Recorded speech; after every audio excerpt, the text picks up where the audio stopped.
What if the greatest danger in Socrates' world wasn't a blade, but a question that never stops cutting through certainty itself? Socrates didn't write a single line to publish, yet his method bred a culture of relentless interrogation.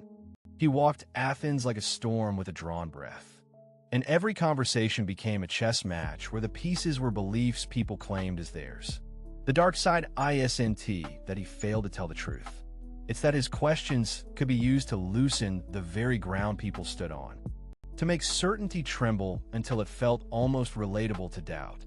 The core of his craft is often called the elenchus, the cross-examination that exposes contradictions by turning statements into questions. But let us hold on a moment. What if that technique isn't a neutral tool? What if it's a blade that can slice through both error and allegiance, leaving behind a nervous honesty or a brittle arrogance? In Plato's dialogues, Socrates asks about virtue, wisdom, courage, justice, piety, and pleasure. But the method behind the inquiries is a tunnel with no end in sight. You could wander in, thinking you're walking toward a universal light, and instead stumble into a hall of mirrors where your own reasoning reflects back at you with implausible clarity.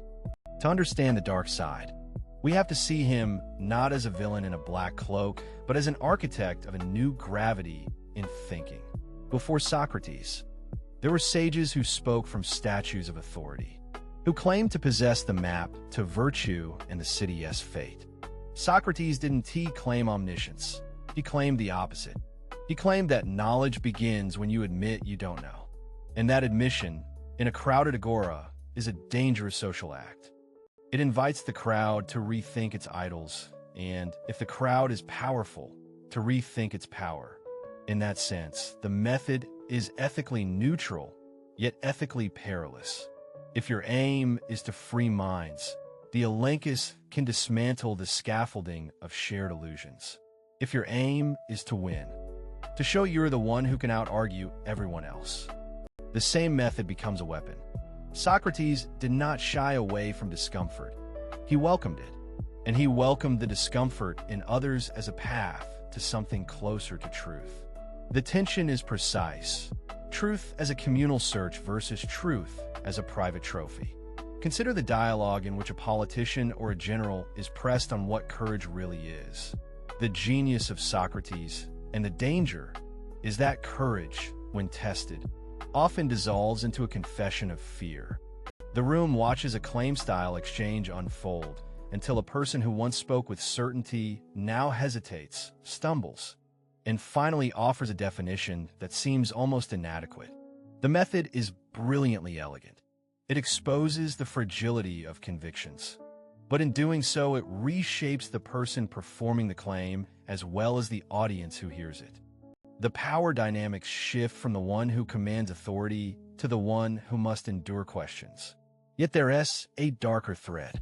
The more Socrates dissect a belief, the more you risk displacing the believer from the ground they thought was solid. If you're the student who discovered that your ideas may be less robust than you believed, you're nudged off your pedestal, and the crowd might mock or punish the one who dared to reveal the cracks. This is where the method touches politics, where it can destabilize a city's shared sense of virtue, even as it seeks a truer sense of it. The safety net is fragile. A society that prizes unquestioned virtue over examined life can weaponize Socratic technique to discredit dissent, to force conformity through exposure, to turn curiosity into a kind of public shaming. And that reveals a second shadow. Socrates' method presumes a public willing to walk through the discomfort together. In Athens, the social contract allowed an open debate space that could tolerate exposure and error. In other cities, in other eras, the same tool can be employed to police thought, to trap rivals in endless questions until they capitulate or quit. The method becomes not a path to wisdom, but a ritual of power where the clever show how clever they are by how thoroughly they can unsettle someone else. The danger isn't merely that someone loses a debate. It's that the very idea of a shared truth erodes, and with it, the social impulse to seek common ground. The twist is this.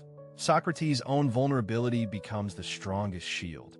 He doesn't claim to have the final map. He claims to know one thing with stubborn clarity, that the unexamined life is not worth living. He invites others to complete that sentence in their own voices, to own their ignorance, to test themselves. This stance can be seen as a virtue, a discipline, a spiritual exercise. But it can also be seen as a mirror that returns the gaze of power back on itself, forcing regimes to confront their own justifications, and forcing private fear into public discourse. The dynamic can be transformative, or it can be destabilizing depending on whether the society is ready to endure the ambiguity that true inquiry introduces. In that sense, the dark side is not a negation of wisdom, but a reminder that wisdom is fragile, a tangle of courage and humility. Socrates didn't simply teach you how to ask better questions. He taught you that your answers matter less than your willingness to revise them. The method isn't about victory. It's about staying inside the discomfort long enough to notice where your own certainty is thin. And sometimes that notice hurts, especially when it bursts the comforting myths that a community leans on to feel safe. So what does this mean for us here now? It means the Socratic project isn't a weapon or a talisman. It's a perpetual invitation to humility. It means that when you encounter a claim about virtue, success, or meaning, you should feel that familiar tug, the urge to defend, but also the urge to examine. The dark side of his methods isn't in the writing of a single argument.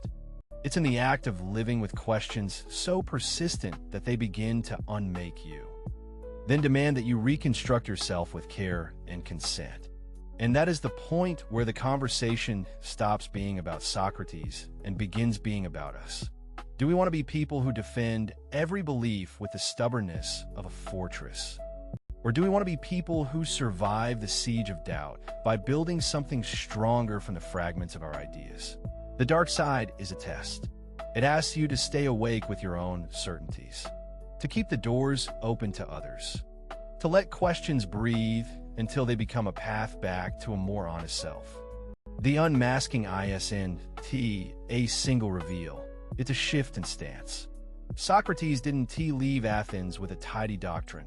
He left with a practice, a habit of mind that persists in every new debate, every fresh challenge to authority, every moment you decide to pause before you speak and ask, what do I actually know? The danger is real, but so is the possibility. A kind of wisdom that survives the pressure of power by remaining porous to doubt, by inviting correction, by turning the tick of a clock into a reminder to think more, not to fear the thought that follows. As we think about his methods today, we're not choosing sides between virtue and vice. We're choosing whether we want thinking to be a private virtue or a public responsibility. If we choose the latter, the dark side becomes not a warning, but a compass. A reminder that the most dangerous weapon in any city is not the sword, but a question that refuses to be silenced. So we return to the core question with a new lens. What if true wisdom is not in having all the answers, but in having the courage to surface them slowly, with the humility to let them change? The dark side of Socrates isn't a defeat. It's a reminder that truth grows best when it's invited to grow by the patient, collective labor of inquiry. And perhaps that is the gentlest, most radical thing his method can still teach us: a life examined together, not as trap or trapdoor, but as a shared ascent towards something truer, even if it means admitting we were wrong along the way. And so the unmasking becomes a practice, not a verdict. If Socrates teaches anything, doubt can belong to a citizen as conviction, to question with mercy, to listen when your own certainty shakes, to rebuild with others rather than insisting you already know. These are the preserves of a living democracy of minds.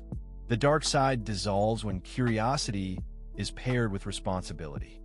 Responsibility to the truth you seek and to the people you speak with.